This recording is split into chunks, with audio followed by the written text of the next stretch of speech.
Alors aujourd'hui, on se plonge dans une situation assez incroyable en fait. Imaginez un pays de 45 millions d'habitants où dans certaines des plus grandes métropoles, des quartiers entiers règlent leur réveil à 3 heures du matin. Ouais, à 3 heures du matin et c'est pas du tout pour partir travailler, hein. Non, pas du tout. C'est juste pour guetter le bruit de l'eau dans les tuyaux en fait. Attraper une courte fenêtre de pression et remplir des bassines, des bouteilles, enfin la moindre citerne qui est disponible sur le toit quoi. C'est ça, c'était vraiment la réalité quotidienne d'une grande partie de l'Algérie. Exactement. Et aujourd'hui, pour s'affranchir de cette dépendance à un ciel qui, on va le dire, refuse de pleuvoir, mais ce pays tente un truc monumental, littéralement manufacturer l'océan pour en faire de l'eau potable. Et c'est un basculement d'une ampleur totalement inédite. On a souvent tendance à évaluer la puissance d'une nation à l'aune de ses réserves de pétrole, de gaz ou de ses ports, par exemple. Bien sûr, c'est les métriques classiques, quoi. Voilà. Mais tout ça devient complètement obsolète si la ressource primordiale vient à manquer. La situation de l'Algérie illustre parfaitement cette réalité implacable. En fait, l'infrastructure numéro un, celle qui soutient absolument tout le reste, c'est l'eau. L'eau, tout simplement, ouais. Sans eau, aucune économie moderne ne peut fonctionner. Aucune industrie peut s'implanter. Et même aucune paix sociale ne peut être garantie à long terme. Et c'est vraiment le cœur de notre analyse d'aujourd'hui. On se base sur une super vidéo YouTube qui s'intitule «L'Algérie fabrique son eau, le méga projet qui change tout». L'objectif de notre exploration, là, c'est de comprendre avec un regard objectif comment ce projet redéfinit l'avenir du pays. Parce que le contraste est frappant quand on y pense. On parle du plus grand pays d'Afrique, une puissance énergétique majeure, mais qui faisait face à une vulnérabilité silencieuse qui rongeait vraiment son quotidien. Ok, décortiquons tout ça. Parce que historiquement, le système reposait sur 3 piliers, si je dis pas de bêtises. Les barrages, la pluviométrie et les nappes phréatiques. C'est exactement ça. Sauf qu'avec l'évolution démographique galopante et le changement climatique, ce triptyque s'est effondré. Les barrages s'évaporent ou s'envasent beaucoup plus vite qu'ils ne se remplissent. Et la pluie, on n'en parle même pas. Ouais, les pluies sont en baisse constante depuis 20 ans. Et les nappes souterraines, elles sont surexploitées jusqu'à l'épuisement. Ce qui est fascinant, enfin plutôt effrayant d'ailleurs, c'est l'évolution sémantique. Les mots qu'on utilise pour décrire ça. Ah oui, l'évolution du vocabulaire chez les spécialistes est un indicateur clé, hein. Dans les années 90, on parlait de stress hydrique. Un terme, tu vois, très technique, presque clinique, pour un problème environnemental. Ouais, ça fait un peu concept de manuel de géographie. C'est ça. Ensuite, dans les années 2000, le glissement s'opère vers le mot urgence. On monte d'un cran. Et aujourd'hui, Aujourd'hui, le concept employé, c'est celui de survie stratégique. On n'est plus du tout dans la gestion de crise environnementale. On est dans la sécurité nationale pure et dure, en fait. tenable dans des villes majeures. Des coupures un jour sur deux à Alger, Oran, Blida, Sétif ou Bouira. Des villes immenses, oui. Et des wilayas entières dans le sud qui dépendaient de balais de camions-citernes pendant des années. Moi, j'ai une analogie pour ça. C'est comme posséder un immense manoir luxueux avec des fondations incroyables, de l'or dans les murs, mais dont la plomberie principale ne marche qu'un jour sur deux. Comment tu veux que ça tourne? C'est une très bonne image, parce que dans ce manoir-là, on ne peut pas inviter d'investisseurs. On ne peut pas construire de nouvelles ailes. On ne peut même pas garantir l'hygiène de base, en fait. C'est un plafond de verre invisible, quoi. Exactement. Il faut imaginer l'impact systémique de ces coupures. Pensez à un hôpital qui doit jongler avec des cuves de réserve juste pour maintenir ses blocs opératoires stériles. Ah ouais, l'angoisse. Ou des pôles industriels qui doivent ralentir ou stopper leur chaîne de production parce que l'eau pour le refroidissement ou la chimie n'est tout simplement pas là. Ça étouffe toute ambition économique. Du coup, d'où ce pivot radical vers la mer Méditerranée. Gérer la pénurie, ça suffisait plus, il fallait carrément créer de l'abondance. Mais attends, pendant très longtemps, le dessalement de l'eau de mer s'était vu comme une aberration économique, non? Absolument. C'était perçu comme un luxe technologique réservé à des micro-États hyper riches ou aux monarchies pétrolières du Golfe. Pourquoi c'était si cher, en fait? Le frein, il était purement énergétique. Extraire le sel de l'eau de mer, c'est pas juste la faire bouillir pour récupérer la condensation. Ça serait thermodynamiquement ruineux. Et tu m'étonnes, la facture d'électricité serait délirante. Exactement. La méthode moderne, c'est l'osmose inverse. Ça implique de pomper l'eau de mer et de la pousser à travers des membranes microscopiques. Des filtres avec des pores si fins qu'ils bloquent les molécules de sel. Ok, je vois le principe. Mais pour forcer l'eau à traverser ces membranes, contre son gradient osmotique naturel, il faut une pression immense, de l'ordre de 60 à 70 bars.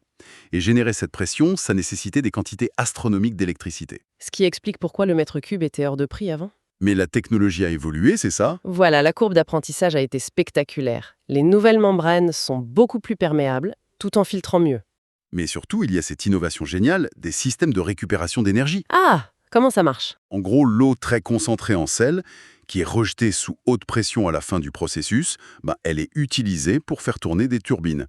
Et ces turbines aident à pressuriser l'eau qui entre dans l'usine. Ah, d'accord. On recycle la force mécanique en fait. C'est super intelligent. C'est ce verrou-là qui a sauté et qui a rendu ce méga-projet viable pour l'Algérie.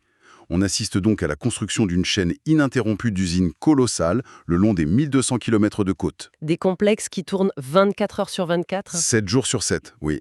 Ils avalent l'océan et recrachent des centaines de milliers de mètres cubes d'eau douce par jour. Et l'avantage stratégique absolu, c'est leur immunité totale face au climat. Qu'il pleuve ou qu'il y ait une sécheresse record, ça change rien quoi. La production ne varie pas d'une goutte. C'est là que ça devient vraiment intéressant. Mais j'ai envie de faire l'avocat du diable 2 secondes. Je t'en prie. Construire ces usines sur le littoral pour alimenter les villes côtières, est-ce que c'est pas une façon de traiter le symptôme plutôt que la maladie? Genre un pansement pour le confort d'Alger ou d'Oran pendant que l'intérieur du pays galère. C'est une excellente question et cette critique revient souvent. Mais si on relie ça à la situation globale, il faut regarder la dynamique démographique. L'Algérie a connu une urbanisation fulgurante. Les villes ont explosé, c'est clair. Alger, Oran, Constantine, Annaba, c'est plus de simples villes. Ce sont des conurbations tentaculaires qui absorbent des centaines de milliers d'habitants chaque année. Des banlieues entières se sont greffées sur un réseau d'eau dimensionné il y a 40 ans Ah oui, donc un réseau qui de toute façon était physiquement incapable de tenir la pression. et qui fuyait de partout. Donc, injecter l'eau des usines dans les villes, ça force une refonte intégrale de la tuyauterie nationale. Faut tout casser pour tout refaire. Poser de nouveaux pipelines sur des centaines de kilomètres, réhabiliter les conduites poreuses qui perdaient parfois 40% de leur volume en route, et construire des stations de pompage titanesques. Ok, je comprends. En sécurisant les zones de haute densité, on empêche l'effondrement sanitaire des pôles économiques. Voilà, on stabilise la colonne vertébrale du pays. Mais du coup, l'effet domino le plus dingue de ce plan, c'est pas pour les villes en fait. En saturant la côte avec l'eau de mer, le plus grand bénéficiaire à long terme, c'est l'agriculteur dans les terres. C'est le principe des vases communicants à l'échelle d'un sous-continent, tout à fait. Pour bien visualiser, j'ai une autre analogie, un peu technologique cette fois. Avant, ces usines, les barrages, c'était le processeur principal de l'ordinateur Algérie. Ok, je vois l'idée. Et ce processeur, il était monopolisé à 90% juste pour faire tourner le système d'exploitation de base, donc donner à boire aux habitants. Dès qu'on voulait lancer un logiciel lourd comme l'agriculture intensive, ça plantait. Le système n'avait plus de mémoire vive, oui. Voilà. Et là, le dessalement, ça agit comme une carte graphique surpuissante dédiée à l'affichage urbain.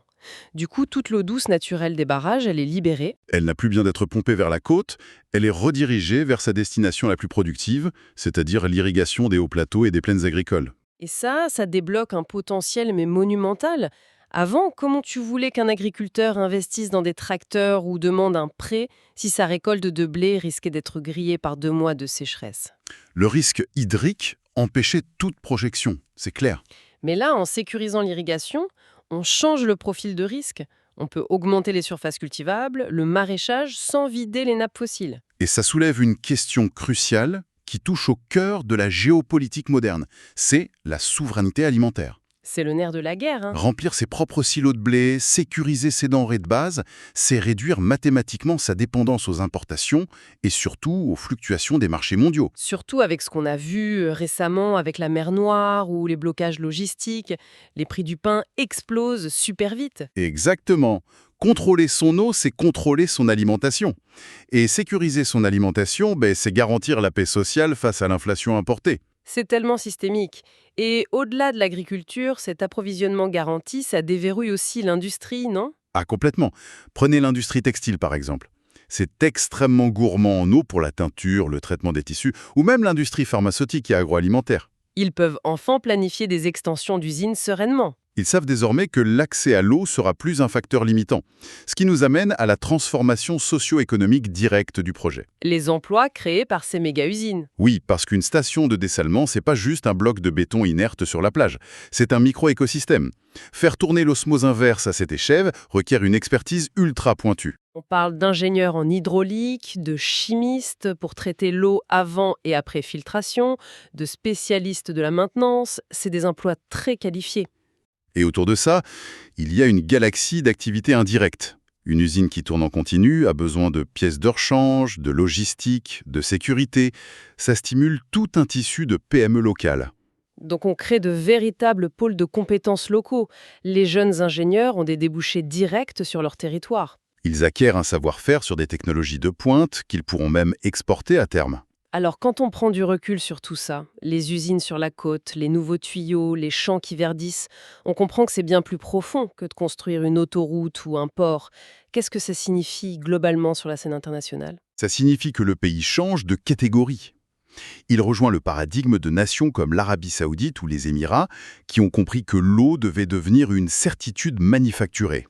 Une certitude, ouais, c'est un mot fort, hein. En s'extrayant de la loterie météorologique, l'Algérie envoie un signal très clair aux investisseurs étrangers.